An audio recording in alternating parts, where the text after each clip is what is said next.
Ladies and gentlemen, today I want to start with a question that cuts through the noise. What happens when confidence in paper promises finally meets the hard reality of physical demand? Because right now, something extraordinary is unfolding. Quietly, powerfully, and undeniably, the backward rolling has been confirmed. 1,624 contracts have just demanded delivery. Not tomorrow, not someday, now, and this moment may very well mark the beginning of a historic shift that points toward one inevitable outcome: $100 silver. The confirmation of backward rolling is a development that immediately commands attention because it rarely appears in calm or balanced markets. When near-term contracts trade at a premium to future deliveries, the message is unmistakable. The market values immediate possession more than promises of supply later. That alone should make investors, institutions, and policymakers pause. Backward rolling is not driven by speculation or hype. It is driven by urgency, and it reflects a situation where participants are willing to pay more today because confidence in future availability is eroding, and that shift in behavior often marks the early stages of a much larger repricing cycle. What makes this moment particularly compelling is that backward rolling exposes stress that cannot be hidden by financial engineering. Paper markets can absorb volatility for long periods, but they struggle when physical demand tightens. When backward rolling appears, it suggests that supply chains are under pressure and that inventories are no longer perceived as abundant or easily accessible. This is the market signaling that something beneath the surface has changed. It is a quiet warning, but a powerful one. And historically, such warnings arrive before major moves, not after them. The hook here is simple but profound. Markets can ignore opinions, but they cannot ignore incentives. Backward rolling changes incentives. It encourages holders to retain metal rather than release it, while forcing buyers to act sooner rather than later. This dynamic feeds on itself. As more participants recognize the imbalance, urgency increases and price becomes less about forecasts and more about availability. This is how tight markets evolve into explosive ones, not overnight, but with steady, relentless pressure. Another critical aspect is credibility. Backward rolling challenges the assumption that future delivery is always guaranteed. When participants show a preference for immediate settlement, it implies rising doubt about the ease, cost, or certainty of sourcing metal later. That doubt does not emerge randomly.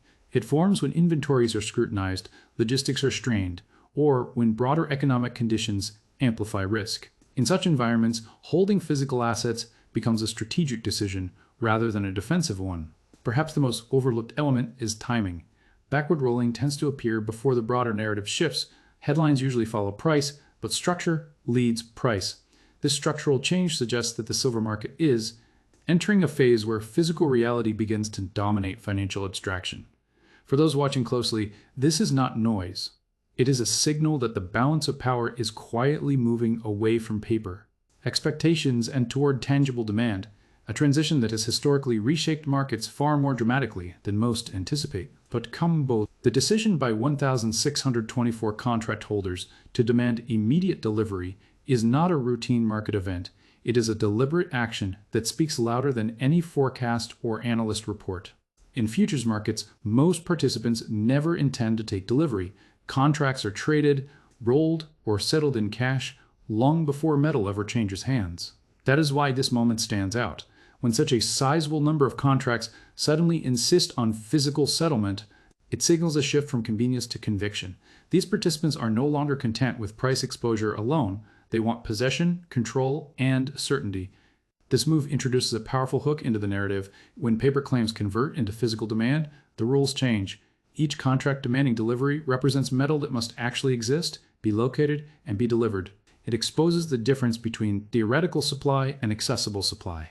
The futures market can create the appearance of abundance through leverage, but delivery strips that illusion away. What remains is a simple question the market must answer.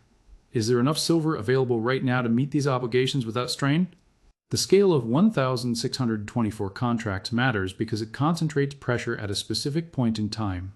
Delivery requests are not spread evenly across the future. They arrive all at once. This creates a moment of reckoning for inventories and logistics. Vaults, warehouses, and supply chains are tested not by sentiment, but by action. Even if delivery is ultimately met, the process itself reveals stress points that pricing models often ignore. Markets are forward-looking, but physical demand forces them to confront the present. Another compelling dimension is intent. Demanding delivery is not a casual decision. It involves storage costs, insurance, transportation, and capital commitment.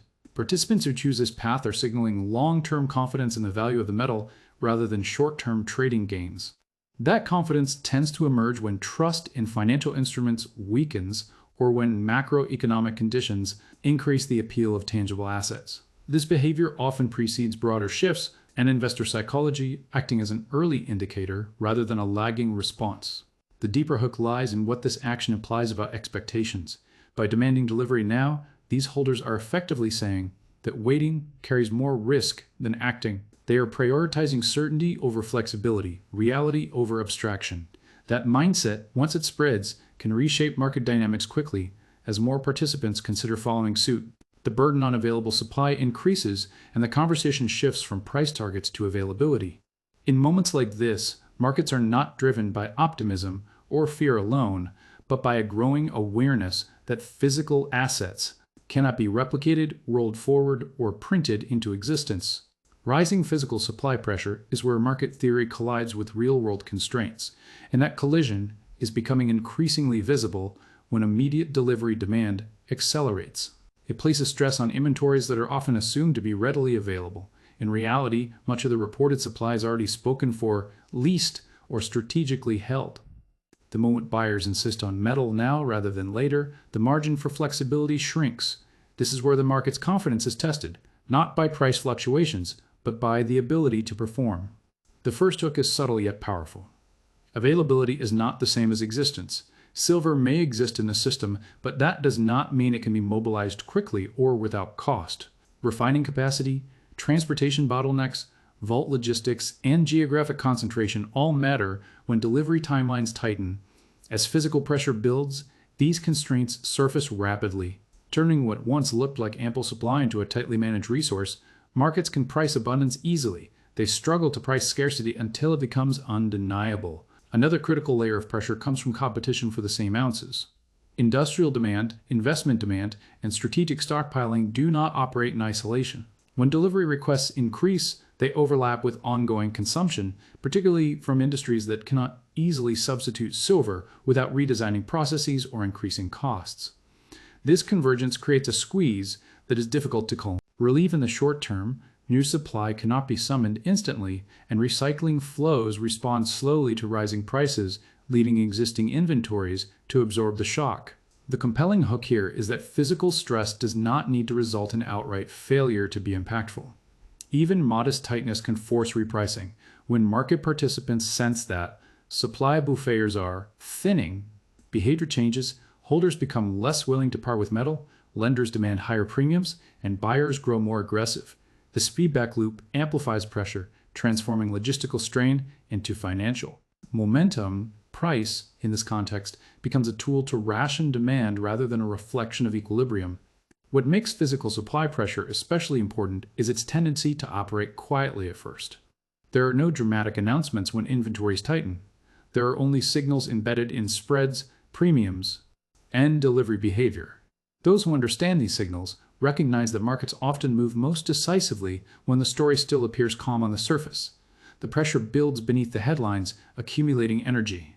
The most strategic insight lies in recognizing that physical constraints are indifferent to sentiment. Optimism cannot create ounces, and pessimism cannot eliminate demand as pressure intensifies.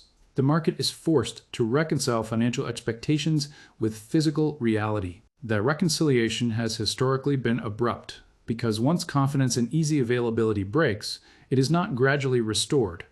It resets the framework through which value is measured, shifting attention from forecasts and models to one central question: who actually controls the metal when it is needed most? So, the weakening confidence in paper markets is not the result of a single event, but the accumulation of subtle signals that are becoming harder to dismiss.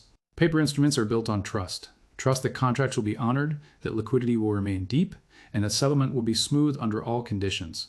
When market participants begin to question any part of that chain, behavior changes, and the shift toward physical delivery and immediate settlement reflects a growing preference for certainty over convenience, and that preference is one of the most telling indicators of structural change. The hook lies in a simple reality: paper works until it doesn't. Futures Options and derivatives are efficient tools in stable conditions, but they rely on leverage and netting to function. As long as most participants roll contracts forward or settle in cash, the system remains comfortable. However, when even a small percentage insist on converting claims into metal, the leverage embedded in the system becomes visible. Confidence starts to erode not because failure has occurred, but because participants recognize how dependent the structure is on continued cooperation. Another dimension of this weakening trust is transparency. Paper markets often aggregate risk in ways that are difficult to observe in real time. Inventory reports, lease rates, and open interest figures provide clues, but they rarely tell the full story. When participants opt for physical settlement, they are effectively bypassing complexity in favor of clarity. This behavior suggests a belief that simplicity has regained value in an environment where interconnected risks are rising. That belief tends to spread quietly, reshaping market norms without dramatic announcements. The most compelling hook is that this erosion of confidence does not require panic. It thrives on rational reassessment. Inflationary pressure, rising debt levels, and repeated interventions in financial markets have trained participants to question whether paper claims will always preserve purchasing power. In that context, physical assets gain appeal not as speculative vehicles, but as anchors of value. The decision to favor metal over paper becomes less about timing the market and more about reducing exposure to systemic uncertainty. As confidence weakens, the implications ripple outward. Liquidity may still appear ample, but it becomes more conditional. Counterparties demand better terms, spreads widen, and premiums emerge where none existed before. These are early-stage symptoms, often overlooked because prices have not yet reacted dramatically, yet history shows that trust, once diminished, is difficult to restore quickly. Markets can function for long periods under the assumption of stability, but when that assumption is questioned, repricing tends to follow swiftly. The deeper significance is that paper markets depend on belief, while physical markets depend on possession. When participants begin to favor the latter, it signals a recalibration of risk perception. This recalibration does not announce itself loudly, it manifests through choices. Each choice to step away from paper instruments reinforces the message that certainty is being repriced. Over time, this shift alters the balance between abstraction and reality, moving markets closer to conditions where tangible assets command a premium simply because they cannot be diluted, deferred, or restructured away. So, accelerating price discovery is what happens when markets are forced to confront conditions they can no longer smooth over with assumptions or leverage.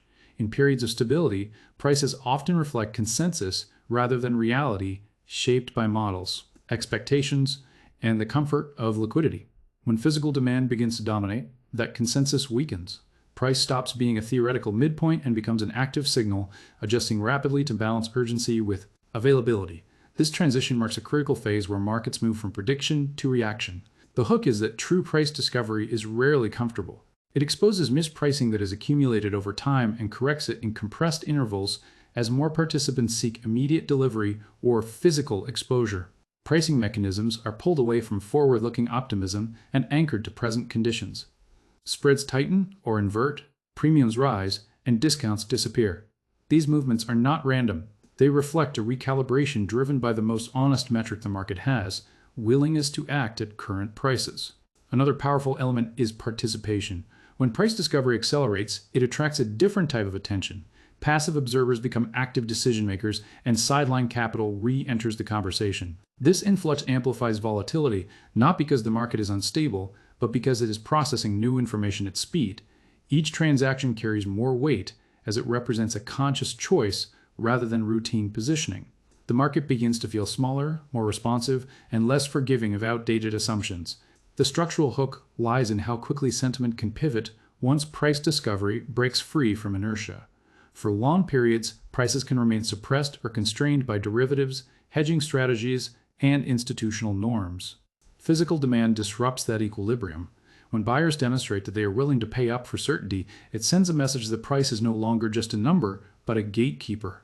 Those who hesitate risk being priced out, while those who act help define the new range. What makes this phase particularly engaging is its feedback loop.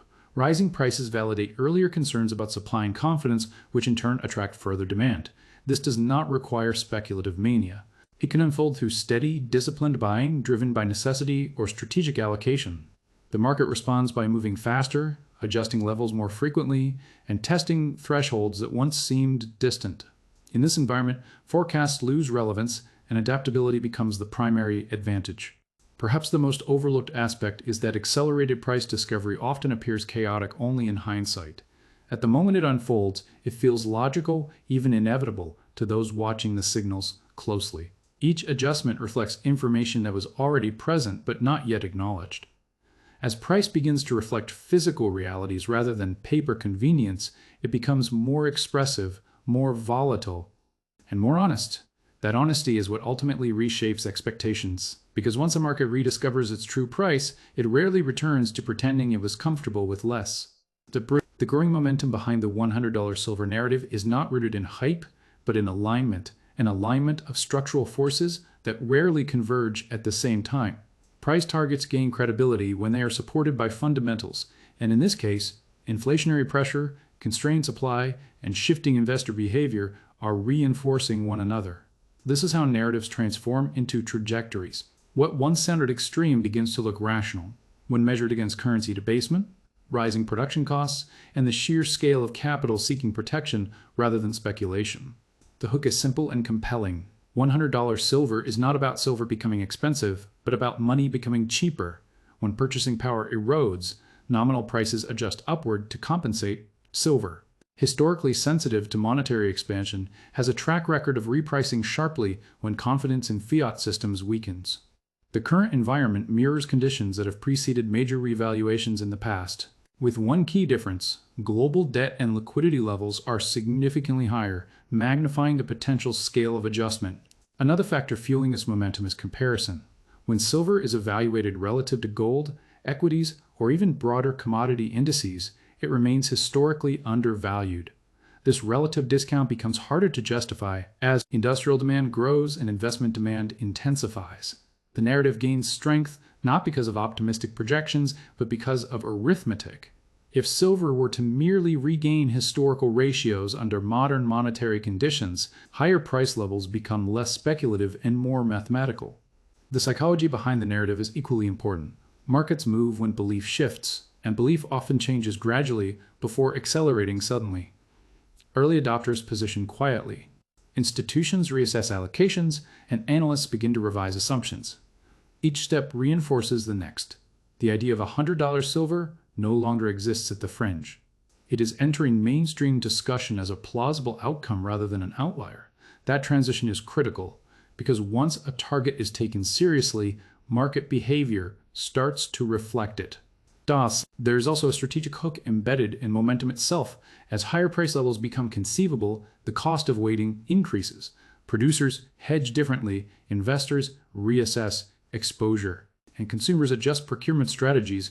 These actions tighten supply further, feeding the very dynamics that support higher prices. Momentum becomes self-reinforcing, not through emotion, but through rational responses to changing incentives. What ultimately gives the $100 silver narrative its strength is not certainty, but probability. Markets do not require guarantees to move. They respond to shifting odds as structural pressures mount and physical realities assert themselves. The probability distribution widens. In that widening range, prices that once seemed improbable begin to occupy the center of the conversation. Silver does not need perfection to move higher. It only needs alignment. And right now, alignment is no longer theoretical. It is actively unfolding. So let this be your takeaway today. Pay attention when actions replace words. Backward rolling, confirmed. Delivery demanded. Trust shifting. These are not random events. They are milestones. And history is written by those who recognize milestones while others dismiss them as coincidence. Silver is sending a message, the market is speaking, and for those willing to listen, the path ahead is becoming clear. The question is not whether change is coming. The question is whether you are prepared to recognize it when it arrives.